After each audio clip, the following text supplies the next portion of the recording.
Good afternoon on what is a cool, grey and cloudy day. It is Sunday the 1st of January 2023 and I'm in the reading up with a nice hot cup of tea.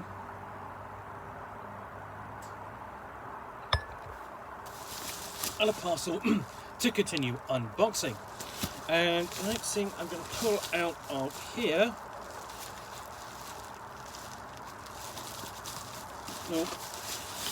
is this, which is Darkness in the Void.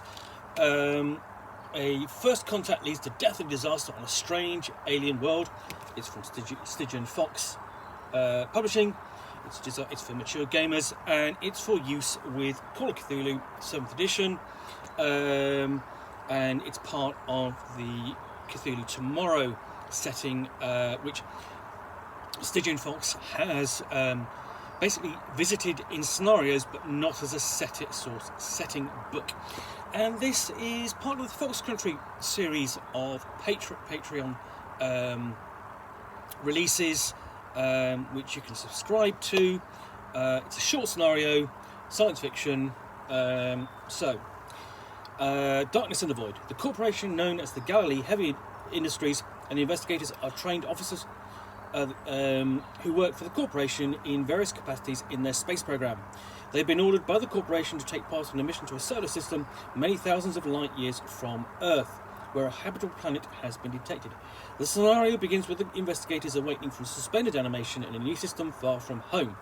Faster than light drives of the Pavel Sukhoi have carried the investigators across the void, powering down near a strange new world. This planet, Rizpa 160b, holds mysteries and terrors, the likes of which they have never dreamed of or experienced in their worst nightmares. So this is a science fiction horror scenario. Let's have a look inside. So, we open up. We've got sort of deck plans of the Pavel Sukhoi. Introduction.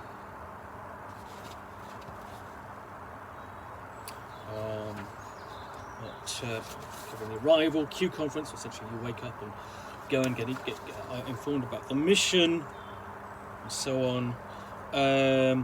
And it's a retrieval mission. What the player characters have to do is go down and collect the probes that Galilee Heavy Industries, their employer, has sent to this world. Because A, the company wants the data, B, wants the technology back because it can be reused, they don't want to lose anything, it costs money, and C, because they want to keep it a secret. They don't want to tell anyone that they've found a potentially habitable world because it's exploitable and they want to do all the exploiting and make the money. So, player characters land and start searching for the probes, and we've got these essentially sections.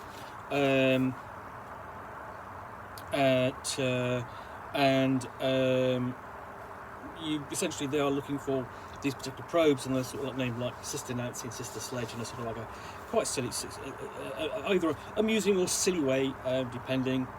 And they basically have to get to an island and investigate a cave system where the probe has gone to ground. And here we've got.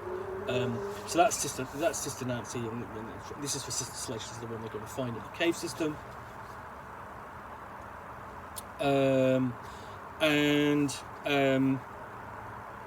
Essentially, what happens there is they encounter ambush bugs. Now, these are tree-like ambush bugs.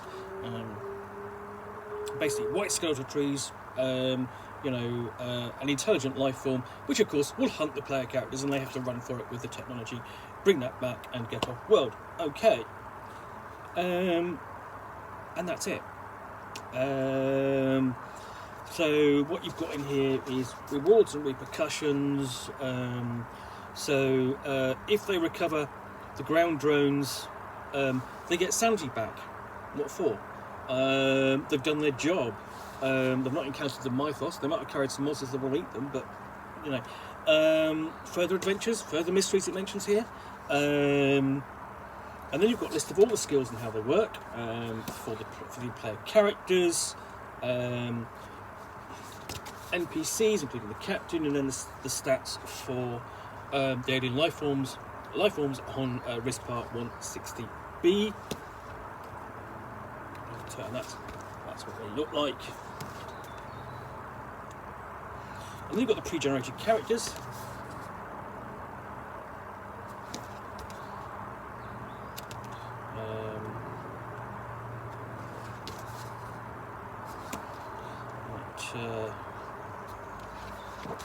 And these are all nicely done. I mean, I do like the way they've done the characters. They're nicely presented. Then we've got an advert for New Tales of the Miskatonic Valley 2nd edition at the back. But here's the problem. The characters don't really have any reasons to interact with each other apart from going on the mission. There's no sort of like, you know, they've got no relationships with each other.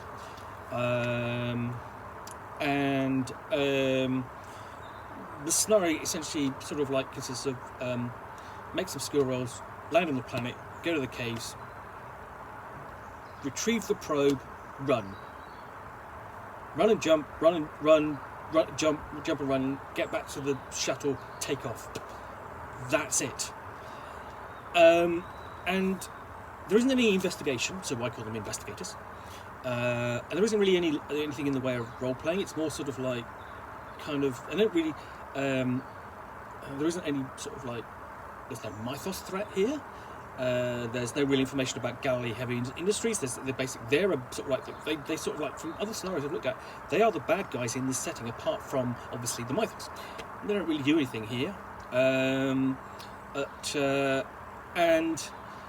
it's all a bit, well, boring.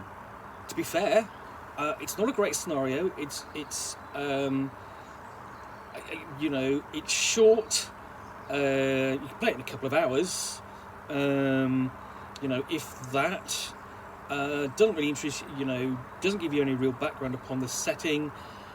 You know, and you wouldn't want to run it as a demonstration scenario or a convention scenario because it's too short and it's not involving enough. I just think, why? You know, and the other thing is that sort of like, you know, it holds mysteries and terrors the likes of which they never dreamed of.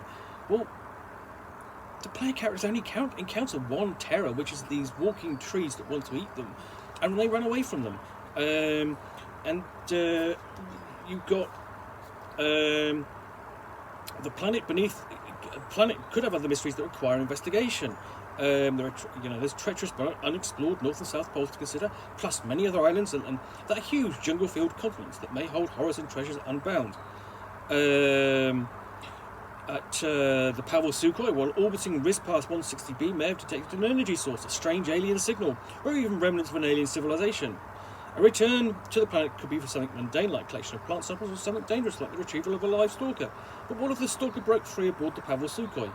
The world is the keeper's oyster in case of continuing adventures. Well, essentially, why not give that information to the keeper? You know, essentially you're just mentioning it in a kind of throwaway comment. So, another page or two could have concluded some hooks, some further ideas, something other than what's here. Because the scenario just is not interesting enough for the keeper to want to run it and the players to want to play it. Thoroughly disappointing, this. I mean, this is more of a review rather than an unboxing, I admit, but okay. Because I've had a quick look through it before I did. I wasn't, you know, I needed something to review and this was it. But honestly, if you're a Call of Cthulhu collector, yes, put this in your collection. If you're looking for a science fiction Cthulhu kind of setting, this is not it, because there's no real setting, there's no real adventure. There's a bit of technology and stuff there which you could take from it, but don't recommend this by any stretch of the imagination.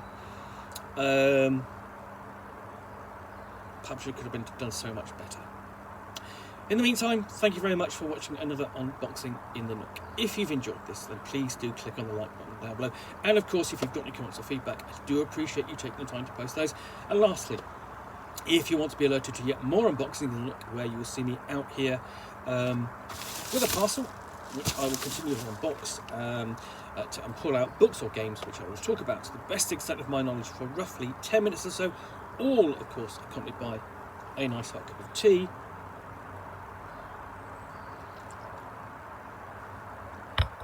Then please do hit that subscribe button down below. In the meantime, thanks again for watching another unboxing the Nook. Be back again soon with another one. Bye for now.